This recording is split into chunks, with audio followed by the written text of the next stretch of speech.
For people struggling with sleep, I've been battling insomnia all of my adult life. There's certain things that I found that really, really help. So getting up earlier in the morning means that I'm going to want to go to sleep more rapidly and more easily earlier at night. Generally speaking, earlier is better. 10 till 6 is good, 11 till 7 is good. If you start getting around to like 1 until 9 or 2 until 10, the quality of sleep you're getting is not going to be as good. You also want the sleep to be unbroken. So you want to be tired enough around your designated bedtime. Let's say you've chosen 11 p.m. And when you put your head down, your body switches off because you're ready to sleep. So get up earlier, get outside and get some fresh air. If you can get sunlight on your skin earlier, that would be even better. And if you're going to train, maybe some of your training, like super easy, gentle training, or you're taking a walk, do it then. Do it earlier in the day. Other pieces of advice, some of us, I am one of them, I love coffee, I love caffeine, but I'm actually very caffeine sensitive. And if I have so much as a mouthful of Coke at like 7 p.m, I ain't sleeping until 4 in the morning. So I stop my caffeine intake at 1 in the afternoon. This has shown to work for me hugely. So caffeine intake, some of us are more sensitive than others. You might want to reduce the overall caffeine intake in a day, but certainly the amount of time. Food, I'd say if you're struggling to sleep, you want your food intake, your last meal, to be a good meal that's going to last you through for 12 hours or 16 hours if you're doing an intermittent fast.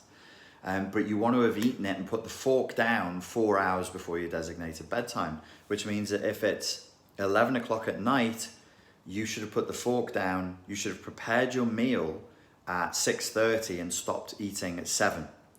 Why? Because when you have food to digest at night, you're actually heating your body up through the metabolic process in order to metabolize the calories that are in you. You're giving your body work to do.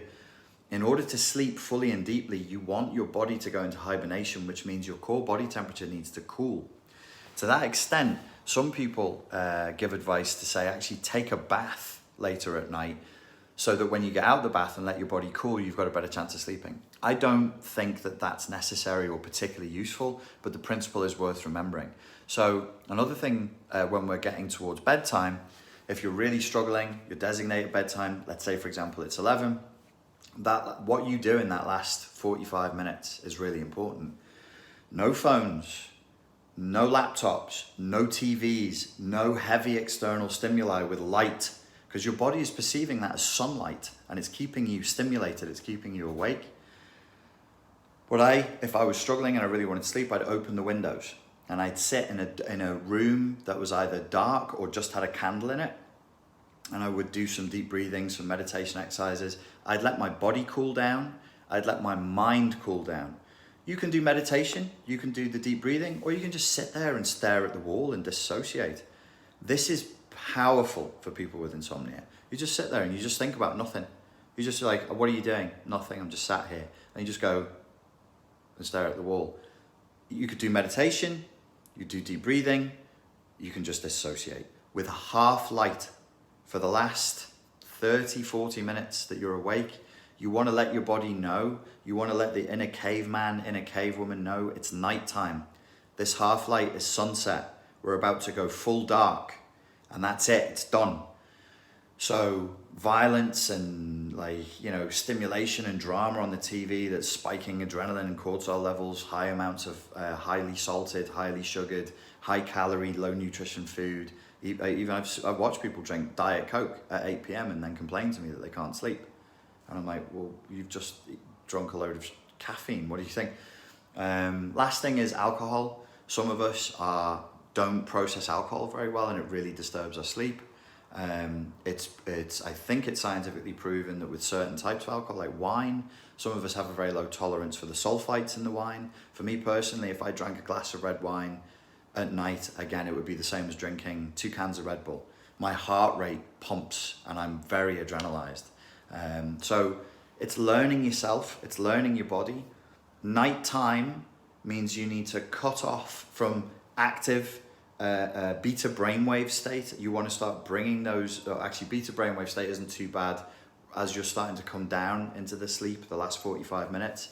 So what would that be? A computer game? No, a book, a physical book that lets you, your breathing will slow, you'll be concentrating, you'll be moving into a fantasy reality, you'll be moving into the concepts of the book, you're turning the pages, there isn't that much hardcore stimulation there. And you're basically letting yourself, you're boring yourself. Bore yourself, there's my advice. Bore yourself in the last phases, let your body cool, let your mind cool, and it should be empty. It's a yin state, not a yang state. Yang is the morning, yang is the sun. Yin is the night, yin is the moon. It's empty. So you want to enter the emptiness. You want a cool bedroom, a nice, calm, quiet bedroom. No lights in there, nothing going on in there. Nice and cool, nice and quiet. Cool off mentally, emotionally, physically, and go into a deep sleep. I think I've just hypnotized myself. I might take a nap. Let me know if that's useful. I hope that it is. And I look forward to speaking to you soon. Cheers.